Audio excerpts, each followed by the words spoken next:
Hello, my name is Samantha Paredes and I will talk about Ecuador.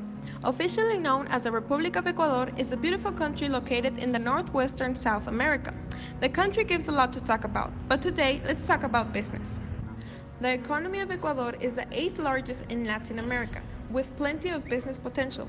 But despite the opportunities, it remains a complex country in which to do business. Thanks to the boom in oil prices between 2007 and 2014, Ecuador experienced a period of growth and poverty reduction.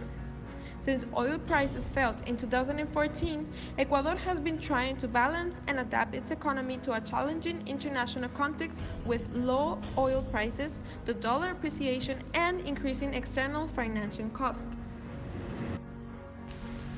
It is crucial to know about the changes Ecuador did after 2014, especially those affecting their business environment. In order to do so, this video will focus on facts according to 10 indicators from the World Bank Doing Business report from 2015 to 2019. Indicator number 1, doing business.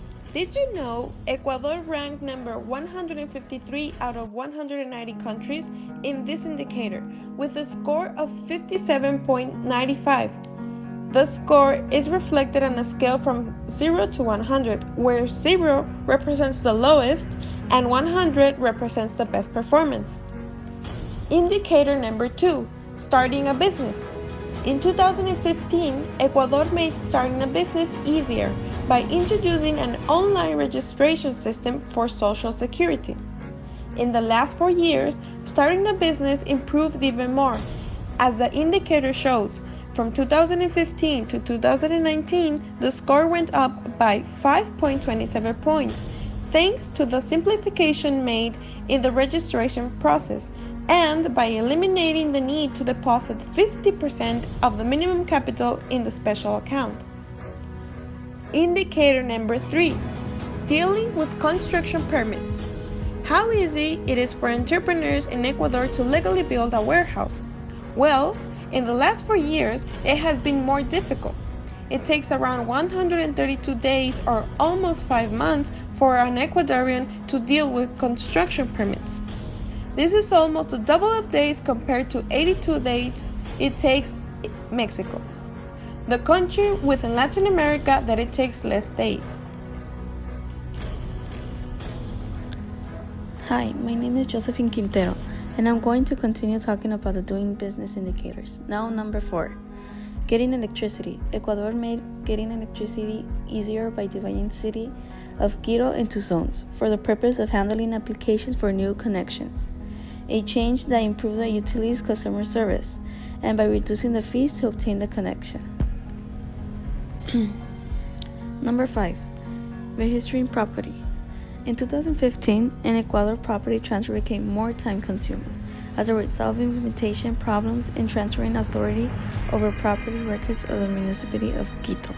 However, in 2019, the country improved the quality of its land administration system by removing restrictions on ownership rights between married men and women. From 2015 to 2019, the score remained 45 dispute the improvements.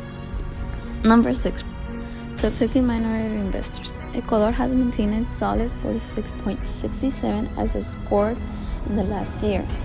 In 2016, the country strengthened minority investors' protection by introducing greater requirements of disclosure of the related party transactions, as well as a requirement that potential acquirers must make a public offer to all shareholders open a corresponding voting share. Number 7, paying taxes. In 2016, the paying taxes indicator score went below the average since Ecuador made paying taxes more difficult by introducing new solitary contributions paid by employers and employees through withheld salary contributors. In 2019, the situation improved. The country discounted these solitary contributions and introduced a tax incentive law, allowing business to dispute an additional 100% on amount paid to cover private medical insurance or prepaid health care for its employees. This made paying taxes easier and less costly. Hi, I'm Alexei Contreras. Indicator number 8, trading across borders, measures how easy it is for businesses in Ecuador to export and import goods. In 2018, Ecuador improved it by introducing a new electronic data interchange system called Equapass. Also, the country has reduced the time for exporting and importing through improvements in port infrastructure, the banking sector, and by abolishing some documentation requirements. Enforcing contracts. Ecuador adopted a new code of civil procedure in 2017 that made enforcing contracts easier by introducing a pre-trial conference. The new code also made enforcing contracts more difficult by eliminating a dedicated procedure for the resolution of small claims. Currently, there are over 30 procedures to navigate when enforcing contracts, which takes an average of 523 days to complete, well under the regional average of 767 days. Enforcing contracts. Ecuador adopted a new code of civil procedure in 2017 that made enforcing contracts easier by introducing a pre-trial conference. The new code also made enforcing contracts more difficult by eliminating a dedicated procedure for the resolution of small claims. Currently, there are over 30 procedures to navigate when enforcing contracts, which takes an average of 523 days to complete, well under the regional average of 767 days. Hopefully, a better future awaits for Ecuador. In March 2019, the International Monetary Fund approved an agreement with Ecuador to provide support to government economic reforms framed within a broad program of reforms proposed in the 2018 to 2021 Prosperity Plan. Several international institutions, including the World Bank, committed financial support of $10 billion to support this plan.